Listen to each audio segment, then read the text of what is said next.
por fe la esperanza de la justicia. Nuevamente lo vamos a leer.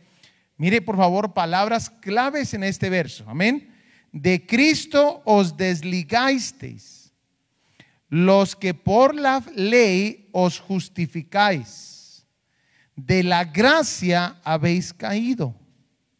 Pues nosotros por el Espíritu aguardamos por fe la esperanza de la justicia.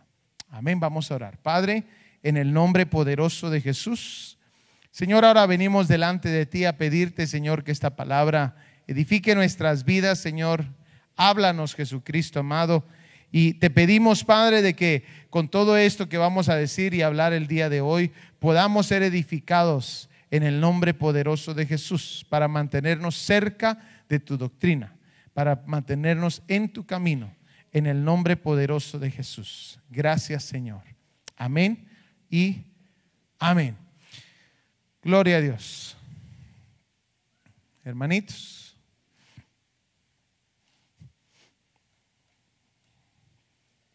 gloria a Dios. La semana pasada, hermanos, estamos viendo lo que es la doctrina de los judaizantes. Y estamos viendo, hermanos, lo que es doctrinas y sectas. Doctrinas, religiones y sectas le hemos titulado esta prédica. Y hemos hablado, hermanos, la semana pasada, acerca, hermanos, de lo que son las fiestas judías, lo que realmente ahora se significan para el cristiano, y cómo es importante, hermanos, de que nosotros no volvamos a la ley.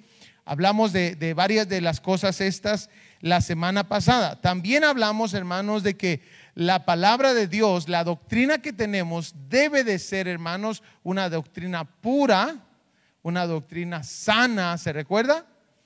Entonces, hermanos, mencionamos algunos puntos acerca de eso, porque estamos viendo, hermanos, que la doctrina de los judaizantes se ha metido nuevamente en algunas iglesias. Gracias a Dios aquí no, pero por eso estamos preparando al pueblo, porque se ha metido en algunas iglesias, hermanos, a tratar de estorbar, como lo hizo en el primer siglo. Entonces quiero que vaya conmigo, por favor, a Hechos capítulo 15 y miremos, por favor, el tema que vamos a ver el día de hoy. Capítulo 15, versículo 1.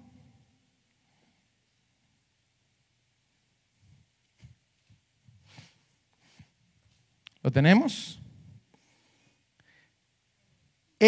Entonces dice: algunos que venían de Judea enseñaban a los hermanos: si no os circuncidáis conforme al rito de Moisés, no podéis ser salvos. Mire por favor, ¿qué fue lo que comenzó a ocurrir ahí? Ahora miremos quiénes eran estos que entraron a la iglesia cristiana, pero no soltaron las costumbres de la ley. Capítulo 15, versículo 5. Mire por favor. Pero algunos de la secta de los fariseos. ¿Quiénes eran? Secta de los fariseos. Mire, que habían creído.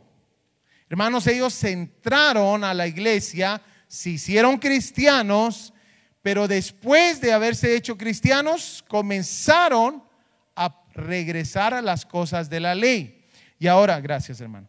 Y ahora, hermanos, les están hablando, y estamos viendo aquí en este versículo, hermanos, quiénes eran. Mire lo que dice: pero algunos de la secta de los fariseos que habían creído se levantaron diciendo: es necesario circuncidarlos. Y mire qué otra cosa: y mandarles que guarden la ley de Moisés. Y entonces, hermanos, este problema de los judaizantes y la iglesia cristiana es un problema, diga conmigo, viejo. Es un problema de años, hermanos. Estamos hablando de más de 2000 años de problema. Y es usualmente los fariseos. Mire, le voy a explicar algo. Yo le decía a alguien en esta semana que hemos estado compartiendo este tema, le decía: es peligroso cuando usted se vuelve religioso de una iglesia, porque en medio de la iglesia siempre hay personas religiosas.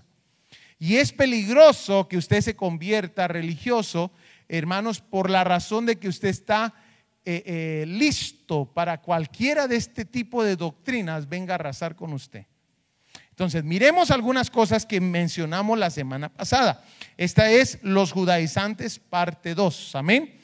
Hablamos la semana pasada de cómo reconocer doctrina falsa. ¿Se recuerdan? Dijimos, hermanos, de que la doctrina falsa siempre va a tener disonancia con la Biblia. Es interesante porque la Biblia, Kadosh, la de los judaizantes, está adulterada. Ellos, hermanos, han cambiado algunas cosas en su Biblia porque la doctrina de ellos no es compatible con la doctrina de la palabra de Dios. Por ejemplo, yo les expliqué, y vamos a hablar esto con más detalle, ellos no creen en la Trinidad. Pero eso no se lo van a decir de primas a primeras. Ellos usan el gancho de que usted tiene que estar cumpliendo la ley de Moisés. Eso es lo que ellos usan. Pero ya cuando usted está dentro, le comienzan a enseñar un montón de otras cosas. Pero recuérdese esto que le voy a decir. La Biblia Kadosh es una Biblia versión adulterada. Es similar, hermanos, a la versión que usan los testigos de Jehová. ¿Qué hicieron los testigos de Jehová? Ellos adulteraron las escrituras para ponerlas de acuerdo a su doctrina. Vamos a estar viendo esto con un poquito más de detalle en estos días. Pero mire, entonces, la doctrina falsa se reconoce por disonancia con la Biblia, le dan más importancia a otra autoridad más que la Biblia, promueve prodigios mentirosos, ataca la deidad de Dios, promueve otros medios de salvación y se aferran a las enseñanzas de un humano. Eso lo mencionamos la semana pasada. Pero también dijimos, hermanos, de que la Biblia, la doctrina debe de ser sana, pura, bíblica y obedecida. 4 cosas que tiene que tener la doctrina que usted y yo tenemos: sana, y le doy los versos bíblicos, pura, bíblica y obedecida. Ahora, hay algo interesante de la Biblia Kadosh. La Biblia Kadosh, hermanos, que ellos usan, dicen que ellos son de los únicos, casi, bueno, yo creo que tal vez sí son de los únicos, que tienen la Biblia del Nuevo Testamento en hebreo. Ahora, ¿por qué suena raro eso? Porque la Biblia del Nuevo Testamento, o sea, el Nuevo Testamento, ¿en qué idioma se escribió, hermanos? Hermanos, y todo el mundo sabe, hermanos, la gente que es estudiada en esto, sabe que el Nuevo Testamento se escribió en griego. Y cuando usted me viene a decir, o cuando alguien me viene a decir, es que el Nuevo Testamento de nuestra Biblia se escribió en hebreo, desde ese momento, hermanos, ya patitas para que te quiero. Porque, hermanos, la gente estudiosa en esto sabe que el Nuevo Testamento se escribió en griego.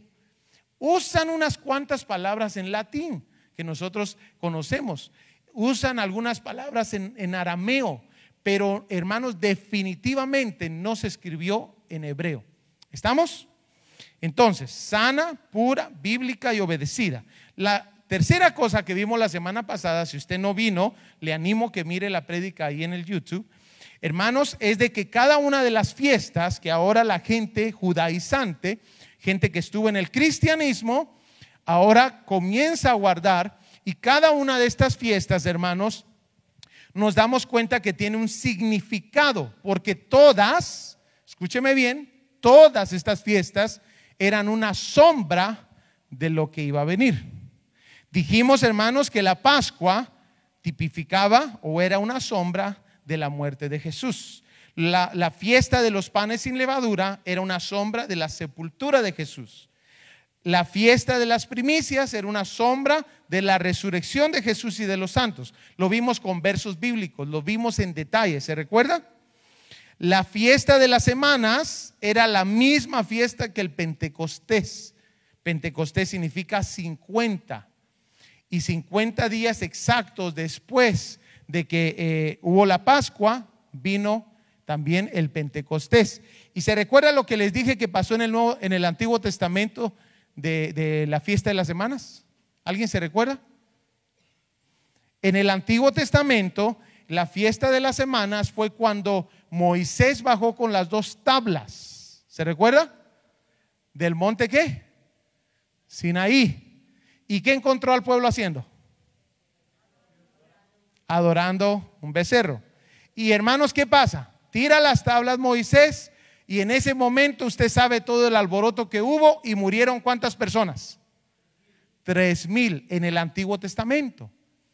Y interesantemente, hermanos, en el Nuevo Testamento, 50 días después de la Pascua, que se llama el Pentecostés, ¿qué hubo, hermanos? Se derramó el Espíritu Santo, pero ¿hubo muerte?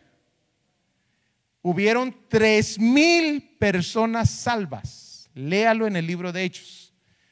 En el Antiguo Testamento hubieron 3,000 muertos. En el Nuevo Testamento hubieron 3,000 salvos. La misma cantidad, y no es por coincidencia. Nos está mandando un mensaje el Señor. Están en un mejor plan. Amén. Hablamos de eso. También vimos, hermanos, la fiesta de las trompetas, rapto de la iglesia, y el día de la expiación, la segunda venida de Jesucristo, y la fiesta de los tabernáculos, el milenio. Amén. Pero hoy vamos a entrar a otro de los puntos que ellos marcan bastante en su doctrina de los judaizantes, que es el día de reposo o el sabbat, como lo conocen también. Entonces, vayamos ahora nuevamente a Gálatas 5:4, por favor. Gálatas 5:4. De Cristo os desligasteis, los que por la ley os justificáis, de la gracia habéis caído, pues nosotros por el Espíritu aguardamos por fe la esperanza de la justicia. Entonces, hermanos, es delicado que nosotros, cuando ya estamos en Cristo Jesús y venimos nosotros a guardar nuevamente las cosas de la ley, es delicado porque la palabra del Señor claramente dice que nos estamos desligando del Señor Jesús. Mire qué interesante. Entonces, vamos a ver algunas cositas. ¿Por qué nosotros no guardamos el sábado? Miremos la primera, Éxodo 31:16. Ahí lo tengo para que no vaya, porque hay muchos versos, pero ahí lo puse yo para que usted y yo lo leyéramos. Miremos, Éxodo 31:16, ¿lo tenemos? Guardarán pues el día de reposo los hijos de Israel. ¿Quiénes? Celebrándolo por sus generaciones por pacto perpetuo. Dice, señal es para siempre entre mí y los hijos de Israel. Porque en 6 días hizo Jehová los cielos y la tierra, y en el 7º día cesó y reposó. Una de las razones por las cuales nosotros no guardamos el sábado es porque, hermano, el sábado era una señal para el pueblo de Israel. Era una señal de su pacto. Y claramente la Biblia lo dice, entre mí y los hijos de Israel. Ahora, hay otras cosas que la Biblia también menciona. Por ejemplo, Éxodo 31:16. Mire por favor. Oh, ya lo tenemos ahí. Éxodo 31:16 es el que leímos. Ezequiel 20:12. Ezequiel 20:12. Búsquelo conmigo, por favor.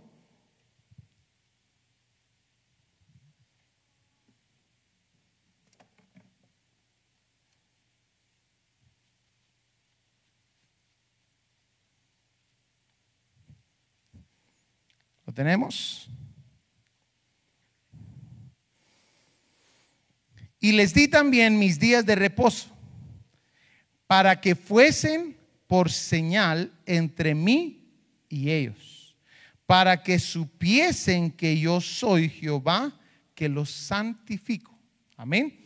Mira el versículo 20. Y santificad mis días de reposo y sean por señal. O sea que continuamente, hermanos, el Señor deja claro en la palabra de Dios que el día de reposo era un día por señal de un pacto. Yo ya les había mencionado de que nosotros tenemos otro pacto, es el nuevo pacto, Y ese nuevo pacto tiene otra señal. Amén. ¿Cuál es la señal del nuevo pacto, hermanos, que han estado aquí? El Espíritu Santo.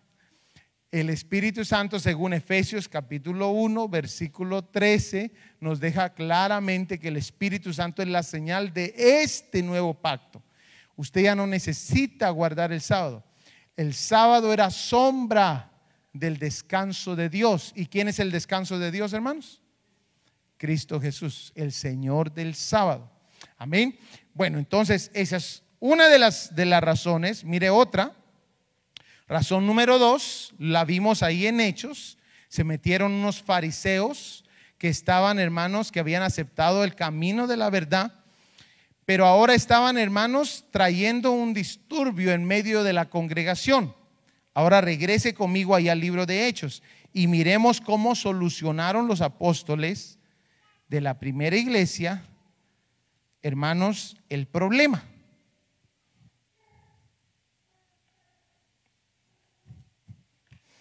Vimos, hermanos, que los inquietaban eran los fariseos que habían creído. Amén. Pero la respuesta nos la dan en el versículo 19. ¿Qué pasó? ¿Qué decidieron hacer con ese alboroto? ¿Estamos? Por lo cual yo juzgo que no se inquiete a los gentiles que se convierten a Dios. ¿Por qué? Mire el versículo 10. Ahora pues, ¿por qué tentáis a Dios? Mire, hermano, qué impresionante.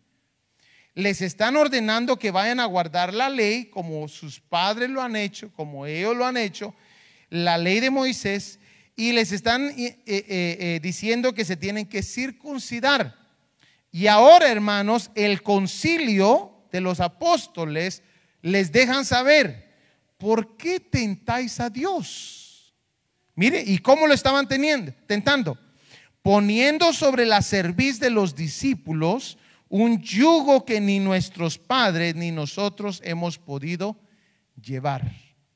Amén. Poniendo en la cerviz de los discípulos un yugo que ni nuestros padres ni nosotros hemos podido llevar. Disculpen, hermanos, algo pasó, no sé qué pasaría ahí.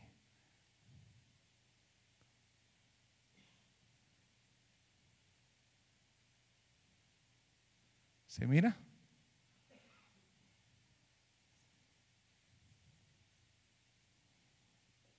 Bueno, no se mira.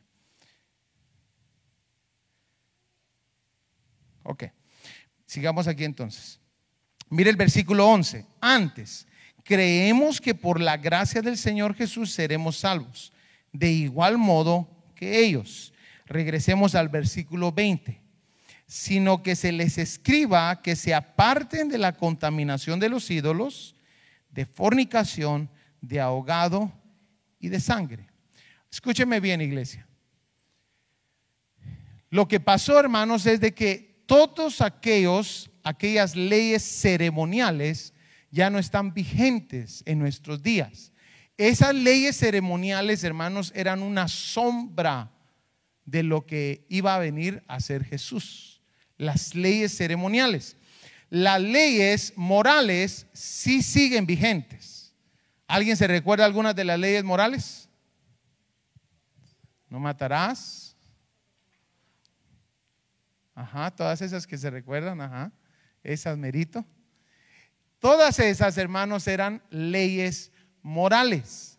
Pero las leyes ceremoniales, todo lo que tenía que venir a hacer con ceremonia, hermanos, esas ya no siguieron vigentes. Entonces, por eso es de que notamos de que les están diciendo aquí: ¿por qué le van a poner una cerviz, una carga, un yugo sobre esta gente que ni nuestros padres ni nosotros hemos podido llevar? Y entonces en el versículo 19 y 20 se decide qué es lo que se tiene que hacer. Y les dicen: por lo cual yo juzgo que no se inquiete a los gentiles que se convierten a Dios. Escúcheme, iglesia, no permita que nadie lo inquiete porque usted no guarda el día de reposo, porque usted no guarda ninguna de las fiestas, ni tampoco necesitamos regresar a eso. Porque la semana pasada vimos que todas esas fiestas tipificaban algo más. Amén. Y eran una sombra de lo que iba a venir. Dejémoslo así, Brian. Está bien. Gracias. Entonces, vayamos ahora a Gálatas capítulo 4, versículo 9.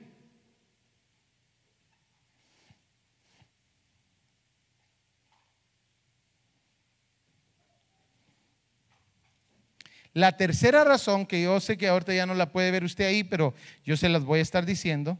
La tercera razón por la cual, hermanos, usted no debe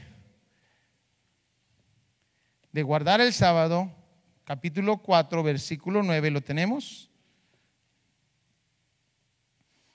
Es porque nosotros no podemos regresar a las cosas de la ley. ¿Sabe usted cuántos mandamientos hay en el Nuevo Testamento? Nuevo Testamento, ¿cuántos mandamientos hay? Ok, yo quiero a los jovencitos bien listos ahorita. Hagan Google ahorita cuántos mandamientos hay en el Antiguo Testamento. Yo sé cuántos hay en el Nuevo, pero quiero que usted mire cuántos mandamientos hay en el Antiguo Testamento. Rapidito, jóvenes, en su teléfono, ¿cuántos mandamientos hay en el Antiguo Testamento?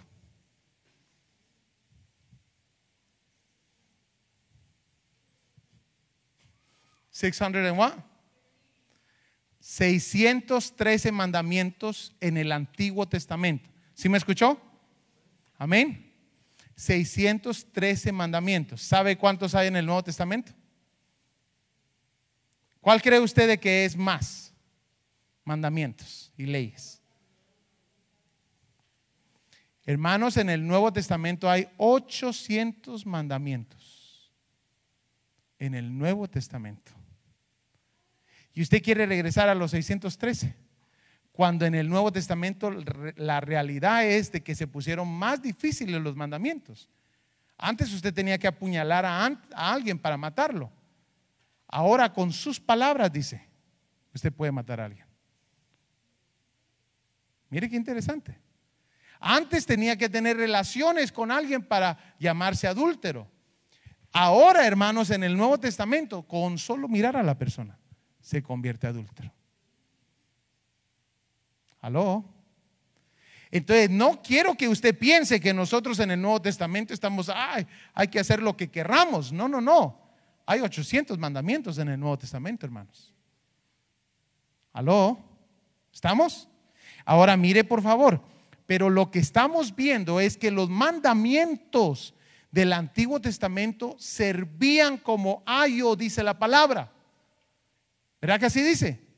Como un tutor para hasta que el momento que viniera Jesucristo. Eso lo dice en Hebreos. La antigua ley era un ayo, era un tutor para nosotros, para enseñarnos quién era el que iba a venir. Y eso es lo que tenemos ahora. Entonces, mire lo que dice ahí Gálatas capítulo 4, versículo 9.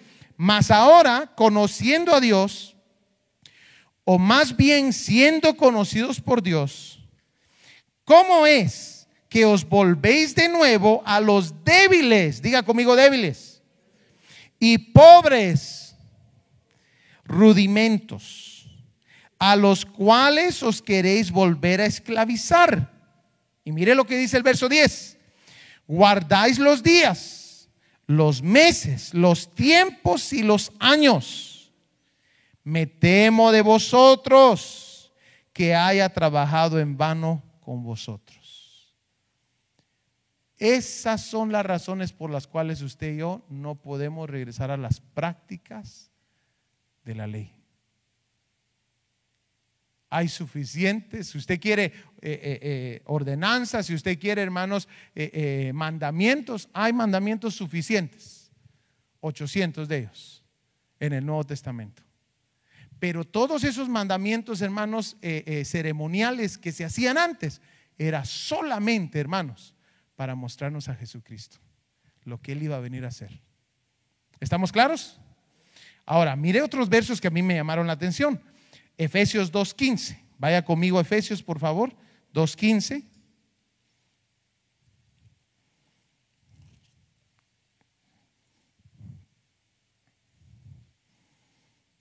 Ahora ese es un verso difícil, pero usted lo va a comprender conmigo. Se lo voy a leer en varias versiones. ¿Lo tenemos?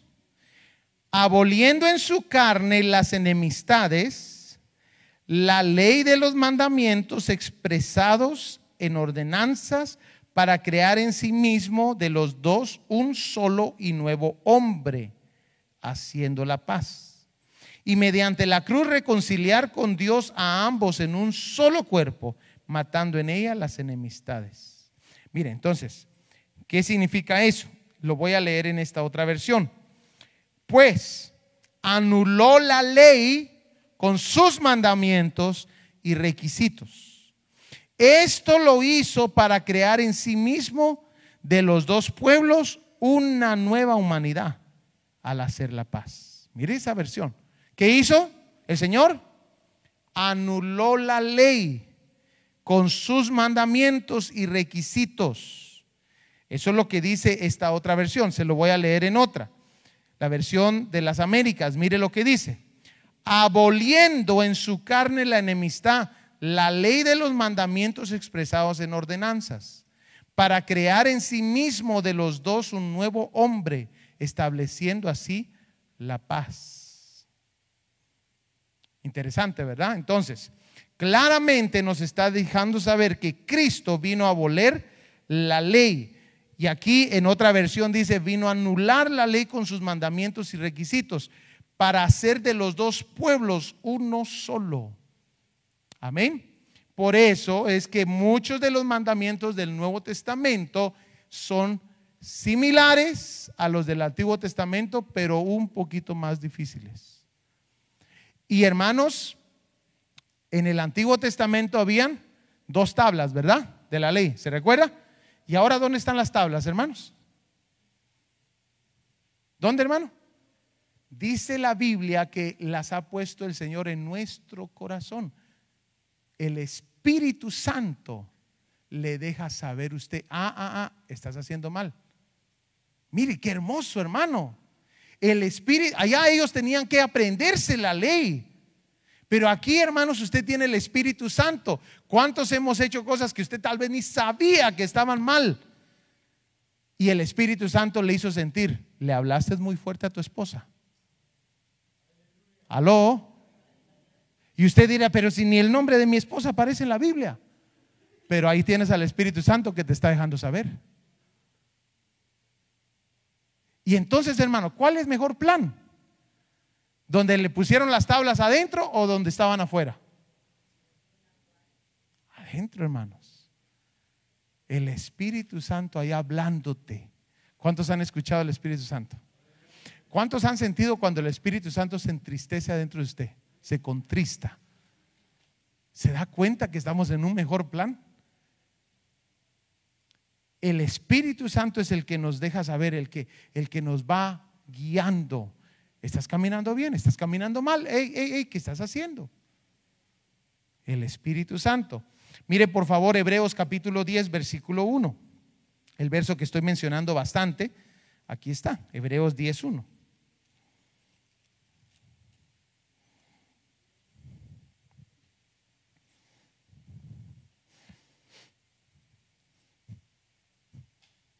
¿Lo tenemos? Porque la ley, teniendo la sombra de los bienes venideros, ¿qué tenía? La sombra de los bienes venideros, no la imagen misma de las cosas, nunca puede, por los mismos sacrificios que se ofrecen continuamente cada año, hacer perfectos a los que se acercan. Nunca puede hacerlos perfectos. Entonces ahora por eso entendemos Gálatas. ¿Por qué Gálatas? Gálatas, yo les dije la semana pasada, fue escrito para cristianos que se estaban comenzando a judaizar. Inclusive, hermano, el capítulo 10 versículo 26, hermanos, es un capítulo, es un verso bien difícil de comprender. Pero ¿sabe qué es lo que usualmente se escucha la gente los estudiosos de este capítulo, hermanos, mencionan, los teólogos mencionan que esto fue escrito cuando cristianos iban a la iglesia cristiana y después al salir se iban a sacrificar su animalito por si las dudas y no había funcionado el sacrificio de Jesús. Entonces mire lo que dice esos versos, mire: porque si pecáramos voluntariamente después de haber recibido el conocimiento de la verdad, ya no queda más sacrificio de los pecados, sino una horrenda expectación de juicio y de hervor de fuego que ha de devorar a los adversarios. Mire lo que dice, versículo 28: el que viola la ley de Moisés por el testimonio de 2 o 3 testigos muere irremisiblemente.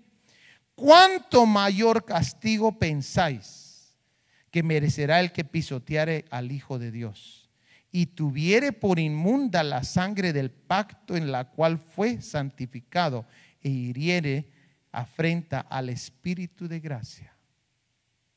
Esa gente que se está saliendo de Cristo para ir a guardar la ley, hermanos, es muy peligroso, porque ellos están haciendo esto que menciona aquí.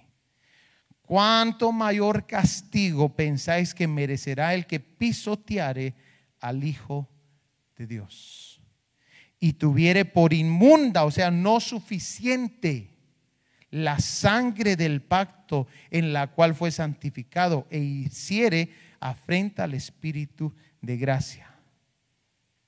Interesante, ¿verdad? Bueno, entonces vamos a ver si me puedo conectar otra vez. Voy a tratarlo una vez más.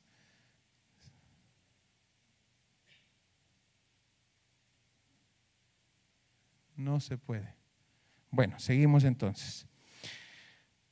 Bueno, entonces la pregunta es, ellos tienen un grave problema de que por qué nosotros nos reunimos el domingo y no los sábados. Los judaizantes dicen es que ustedes adoran al Dios Sol el día domingo y por eso se reúnen el día domingo. Pero la realidad del problema es, hermanos, es que nosotros no nos reunimos el día domingo para adorar al Dios Sol. Más bien, los que se comenzaron a reunir el día domingo fue la primera iglesia del primer siglo. No se dejó de hacer desde ese momento. Yo le traje el día de hoy, que se los iba a enseñar, le traje, hermanos, inclusive palabras que se quedaron escritas por personajes del primer siglo. Se las voy a leer, pero yo quiero mencionarle por qué, hermanos, la iglesia comenzó a practicar sus servicios los días domingos. Marcos 16:9. Vamos a tener que ir verso por verso porque como no tenemos el proyector, lo vamos a tener que hacer de esta manera. Así que téngame paciencia. Marcos 16:9. La iglesia del primer siglo comenzó a reunirse los días domingos. Amén. Una de las razones es porque Cristo resucitó en el primer día de la semana. ¿Lo tenemos? 16:9. Habiendo pues resucitado Jesús por la mañana, el primer día de la semana, apareció primeramente a María Magdalena, de quien había echado 7 demonios. Entonces, ¿cuándo resucitó?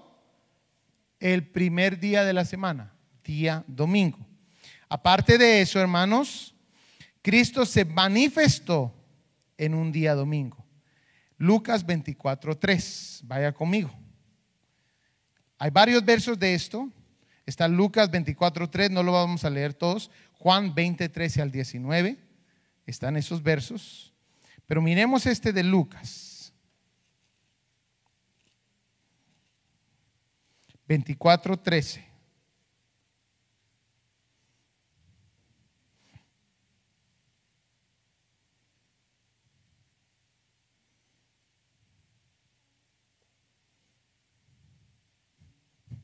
¿Lo tenemos?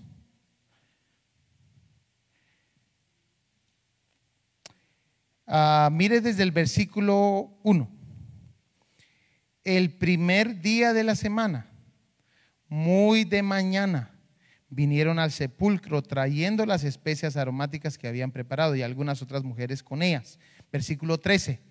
He aquí, dos de ellos iban el mismo día a una aldea llamada Emaús, que estaba a 60 estadios de Jerusalén. Entonces Jesús, el primer día de la semana, se comienza a manifestar a los diferentes discípulos. Juan 20:13. Miremoslo por favor. Juan 20:13.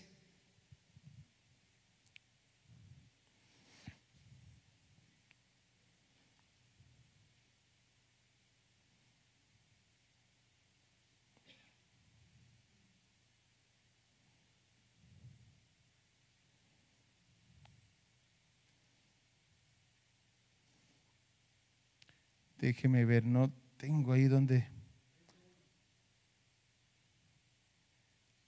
20:13, sí, ay, disculpen, estaba viendo el equivocado.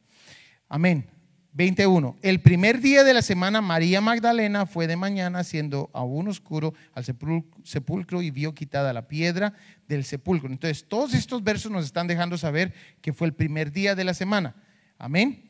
Y el versículo 13, mire lo que dice. Y le dijeron: mujer, ¿por qué lloras? Les dijo: porque se han llevado a mi Señor y no sé dónde lo han puesto. Cuando había dicho esto, se volvió y vio a Jesús que estaba ahí, mas no sabía que era Jesús. Entonces, la primera iglesia comenzó a guardar, o más bien a tener su servicio los días domingos desde el primer siglo. La mentira que esta gente mete es de que la iglesia comenzó a hacer esto con Constantino, eso es en los años 300. Esa es totalmente mentira.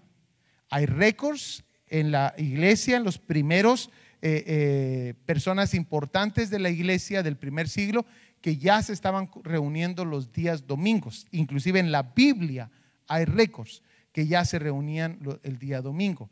Entonces hubo algo aquí. Mire Hechos capítulo 2 versículo 1. Hechos capítulo 2 y le estoy enseñando las razones por las cuales se comenzaron a hacer así. Hechos capítulo 2 versículo 1.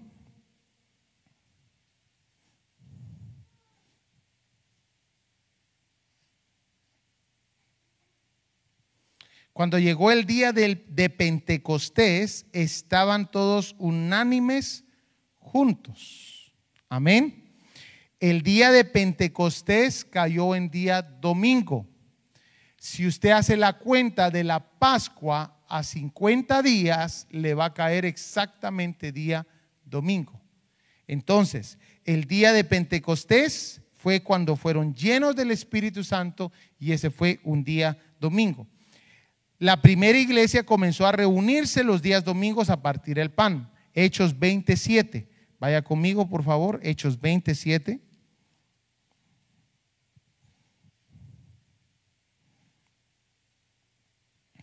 El primer día de la semana, reunidos los discípulos para partir el pan, Pablo les enseñaba, habiendo de salir al día siguiente, y alargó el discurso hasta la medianoche. 1 Corintios 16:1 también lo muestra, y versículo 2. No lo vamos a leer por el tiempo. Pero entonces la iglesia del primer siglo se comenzó a reunir los días domingos. Comenzaron a llamar el día domingo como el día del Señor. Apocalipsis 1:16. Vaya conmigo ahí.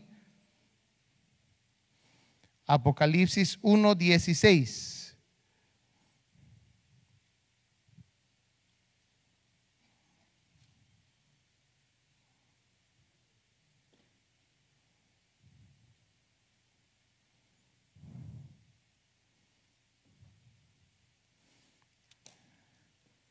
No es Apocalipsis 1:16. Vamos a ver.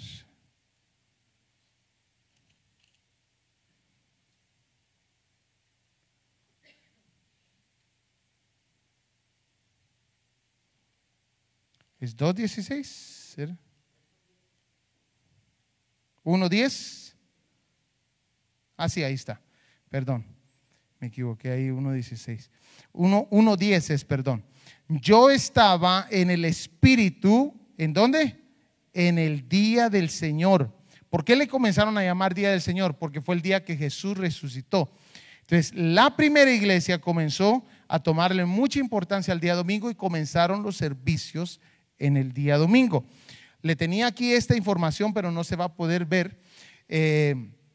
Justino Mártir, mire por favor, que vivió aproximadamente entre los años 100 al año 165. Estos son aproximadamente 200 años antes de que se formara la Iglesia Católica. 200 años antes aproximadamente. Hermanos, que vivió aproximadamente entre los años 100 y años 165, escribió sobre este asunto. Y en el día que se llama domingo, todos los que viven en ciudades o en el campo se reúnen en un lugar y leen las memorias de los apóstoles o las enseñanzas de los profetas, según su tiempo disponible. Entonces ya había comenzado esto desde los Hechos y siguió más adelante. Mire por favor, un poquito más de años después, Ignacio de Antioquía, quien fue ordenado obispo por el mismo Juan el apóstol, en el año 110 escribió: si los que se habían criado en el antiguo orden de cosas vinieron a esta nueva esperanza, no guardando ya el sábado, sino viviendo según el día del Señor, o sea, domingo, día en el que surgió nuestra vida por medio de él y de su muerte. Entonces le comenzaron a tomar mucha importancia al día domingo. Hermanos, es importante que nosotros sepamos lo que dice la palabra del Señor y lo que hemos aprendido el día de hoy. Es importante que nosotros sepamos, hermanos, de que estas falsas doctrinas ya la palabra de Dios nos lo había dicho. Se van a levantar, hermanos, y van a ser muchas. Y le tengo noticias: a la gente que va a arrastrar son a la gente que no están cimentadas, la gente que no ha puesto raíces en Cristo, que solamente, hermanos, es sobre tierra tienen sus raíces, no están amarradas las raíces, no están profundizadas. Y nosotros como cristianos tenemos que saber de que estas cosas, hermanos, se van a dar, pero usted tiene que estar bien cimentado en las cosas del Señor. Entonces, voy a terminar con esto. Vamos a ver si me da tiempo. Ellos, y lo último, ellos no creen tampoco en la Trinidad. Esto es lo último que voy a tocar. No creen en la Trinidad, creen solamente en el Padre. Ellos no creen en Jesús como Hijo de Dios, sí creen en Jesús como el Mesías. Pero la palabra de Dios nos deja claro la Trinidad. En 2 versículos se lo voy a enseñar. Isaías 48, versículo 12. Vaya conmigo a Isaías 48, 12.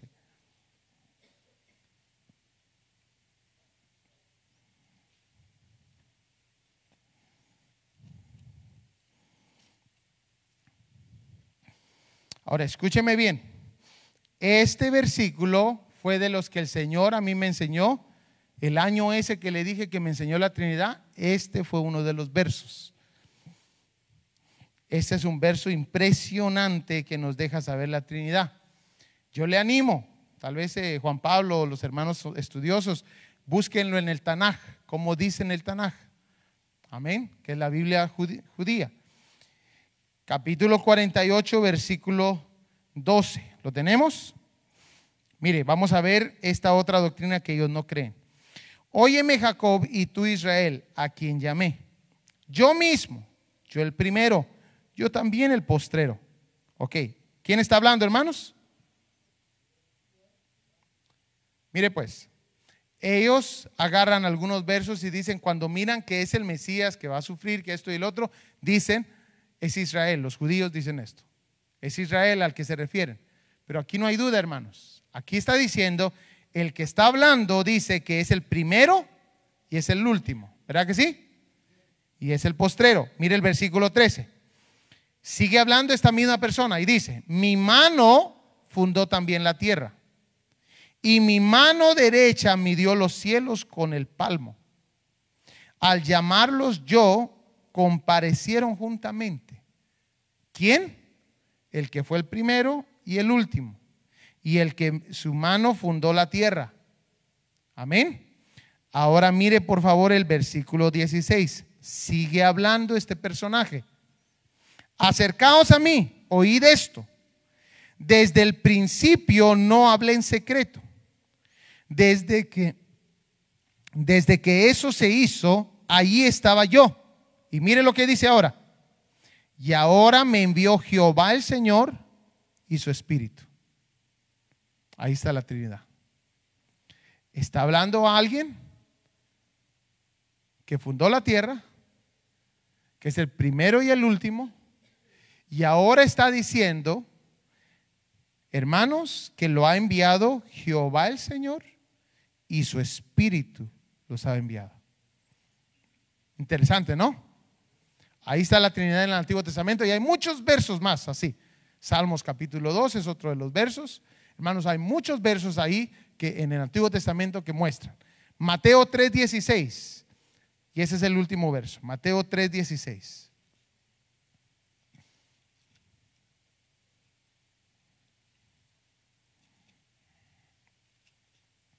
Disculpen por las situaciones técnicas que tuvimos el día de hoy, pero primeramente Dios, para el domingo ya están arregladas esas cosas, porque tenemos la prédica de Halloween el domingo. Así que le animo que se venga y traiga familiares el día domingo, gente que celebra el Halloween para que conozcan la verdad. Amén. Mateo 3:16, ¿lo tenemos? Y Jesús, después que fue bautizado, subió luego del agua, y he aquí los cielos le fueron abiertos, y vio al Espíritu de Dios que descendía como paloma. ¿Quién lo vio? Jesús. O sea que Jesús no puede ser el Espíritu Santo, ¿verdad? Porque Jesús lo vio. Y vio, no dice y miramos, no dicen tampoco y la gente miró, no dice eso. Dice Jesús vio. Quiere decir que Jesús se quedó ahí, paradito, y él vio al Espíritu Santo que descendía como paloma. Amén. Y dice después, y venía sobre él, y hubo una voz de los cielos que decía: este es mi Hijo amado en quien tengo complacencia. Ahí está la Trinidad nuevamente en el Nuevo Testamento.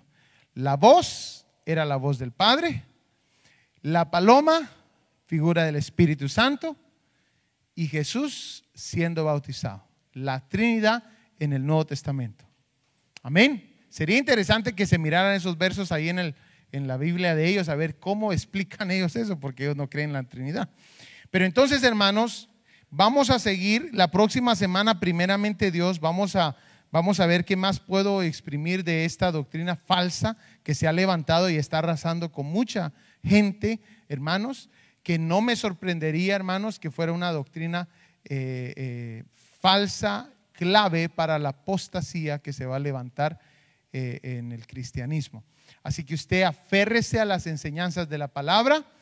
Ellos le van a decir, hermanos, que Pablo era un hereje, que la Biblia de nosotros está adulterada, pero hermanos, es común conocimiento que la Biblia del Nuevo Testamento fue escrita en griego, y ellos son, yo creo que los únicos, que andan diciendo que fue escrita en hebreo. Ahí desde ese momento ya nos damos cuenta que está algo mal. Amén. Así que le encargo, por favor, sigamos viendo lo que es el libro de Gálatas, que es el que les dije de que va a sacar mucha información de este tipo de doctrina que se combatía en esos entonces. Amén. Incline su rostro, vamos a orar. Padre, ahora te damos gracias, Señor amado, por tu bendición de tu palabra. Señor, queremos aprender más de ti, queremos aprender más de tu palabra. Guíanos, Señor.